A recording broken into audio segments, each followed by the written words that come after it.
जैसे श्रीमद् भगवद गीता अध्याय नंबर 15 के श्लोक नंबर 1 से लेकर 4 में एक विशेष विवरण है कि ये ऊपर को जड़ और नीचे को तीनों गुण रूपी शाखा वाला उल्टा लटका हुआ एक संसार रूपी वृक्ष समझ लो, और इसकी तीनों गुण रूपी शाखा है।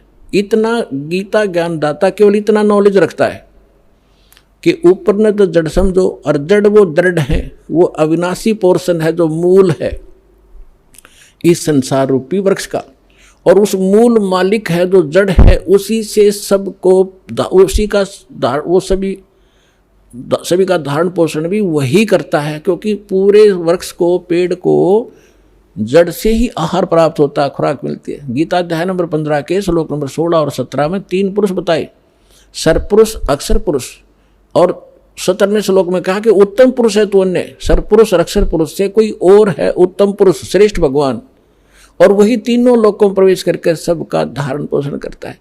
अब इन 2 श्लोकों का लिंक अब उन प्रथम के 4 श्लोकों से है 15वें अध्याय के। तो इसमें बताया कि उल्टा लटका एक संसार रूपी वृक्ष है, और जो तत्वदर्शी संत की पहचान बताई है कि जो इस संसार रूपी वृक्ष के सभी विभागों को भिन्न भिन्न बता देगा, स वेदवित, वो तत्वदर्शी संत है। चौथे अध्याय के 34वें श्लोक में जो तत्वदर्शी संत के विषय में कहा है कि उसकी शरण में जा, उससे पूछ, वो उसके पहचान बता दी कि उल्टे लटके संसार रूपी वृक्ष के सभी पार्ट्स बता देगा, स वेदवित, वो तत्वदर्शी संत है। तो 600 वर्ष पहले परमात्मा स्वयं आए थे, और गीता अध्याय नंबर 4 के श्लोक नंबर 32 में जो कहा है कि वो सच्चिदानंद घन ब्रह्म अपने मुख कमल से अमृतवाणी बोलता है, वो तत्व ज्ञान है, वो निष्कर्ष है सारे अध्यात्म का, और वो तत्वदर्शी संत के ही पास होगा और मिलेगा नहीं तुझे। तो यहाँ परमात्मा ने 600 वर्ष पहले उस तत्वदर्शी संत की भूमिका, जैसी उनकी लीला है वो किया ही करते हैं। जैसा दास ने अभी वेदों के प्रमाण आपको बताए थे, रेफरेंस बताए थे, उनमें यही लिखा हुआ कि परमात्मा ऊपर रहता, ऊपर के लोक में, सतलोक में, वहाँ से चल कर आता सह शरीर, और यहाँ 3 प्रकार से के सतिथि से हमारा धारण पोषण करता है। एक तो आपको बता सतलोक में रहता है, जब वहाँ तो उनका शरीर बहुत तेजों में होता है, करोड़ सूर्य मिला दे, करोड़ चंद्रमा एक रोमकूप की उनकी शोभा होती, इतना तेज है। दूसरा, प्रत्येक युग में शिशु रूप धारण करके आते हैं, और एक जल कमल के ऊपर, यानी कमल तो जल में ही होता है, सरोवर में आकर वो अपना निवास कर लेते, शिशु रूप धारण करते हैं, वहाँ से वो ये निसंतान दंपत्ति उठा ले जाते हैं, और उनके परवरिश की लीला कुंवारी गायों से होती है।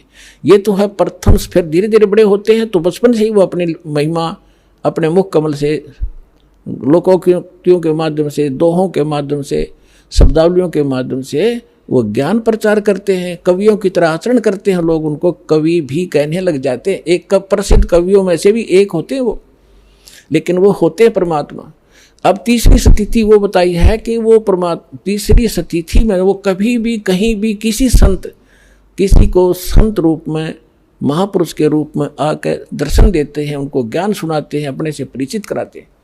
तो तीसरी स्थिति वाले महापुरुषों में से दास आपको बहुत बार बताते हैं, आदरणीय धर्मदास साहिब जी को मिले, आदरणीय मुल्कदास साहिब जी को मिले, आदरणीय नानक देव साहिब जी को मिले, आदरणीय दादू साहिब जी को मिले, आदरणीय मुल्कदास साहिब जी को मिले, आदरणीय गरीबदास साहिब जी गांव छुरानी जिला झज्जर हरियाणा वाले को मिले, आदरणीय घीसा दास साहिब जी गांव खेखड़ा जिला बागपुर हो गए उत्तर प्रदेश वाले को मिले, आदरणीय रामानंद जी, स्वामी रामानंद जी ब्राह्मण थे, 104 साल के, जो परमात्मा उस दूसरी टाइप की लीला कर रहे थे, शिशु रूप धारण करके 5 वर्ष की आयु में लीला कर रहे थे। 104 वर्ष के ब्राह्मण को सब वेदों और गीता से पराजित कर दिया था।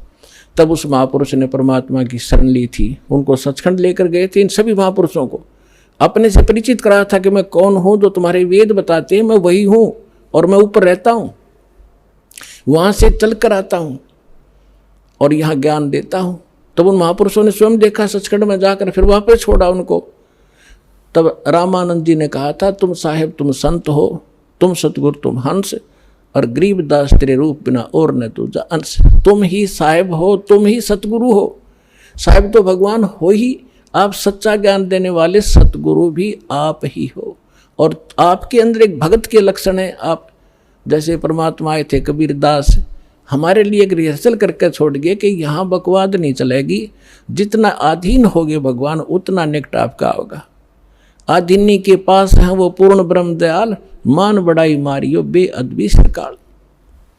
हमें सब परमात्मा भक्ति के लक्षण भी बता के गए हैं और उनसे होने वाली हानियों का भी परिचय दिया है, और किस प्रकार आपकी भक्ति नष्ट होती है वो भी जानकारी दी है, और कैसे सुरक्षित रहेगी।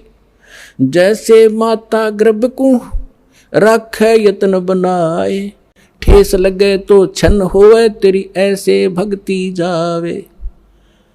पुणात्मा, जब आपको इस भक्ति की कीमत का पता चलेगा, जैसे किसी बहन को गर्भ रहा हो माँ को, और फिर उसको पता उसको कैसे रात को भी चिंता रहती है कि कहीं मेरा बालक मेरा बच्चा खराब ना हो जा, ऊंचे नीचे में पैर ना रखा जा, रात में करवट लेते समय भी एकदम उधड़क कर पड़ेगी कि जब बच्चे का दाब ना गिर गई हो, तब वो गर्भ रूपी लाल को वो सफल करती है। इसी प्रकार परमात्मा बताते हैं, जैसे माता गर्भ को रखे यत्न बना और ठेस लगे तो वो खराब हो जा तेरी ऐसे भक्ति न साव। तो इस भक्ति के अंदर आपने मर्यादा गढ़नी जरूरी है, सावधानी।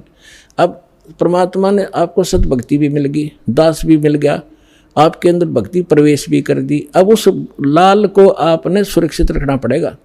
जरा सी लापरवाही में वो बात भक्तिहीन हो जाओगे, फिर वहीं की वहीं फिर स्टार्ट होगी नए सिरे। तो इससे इतना डर के इस भक्ति को सफल करो।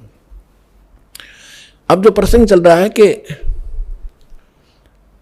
अब हम इसको कैसे सफल करेंगे और कैसे हमें प्राप्ति होगी परमात्मा की, ये इसमें मूल कारण है।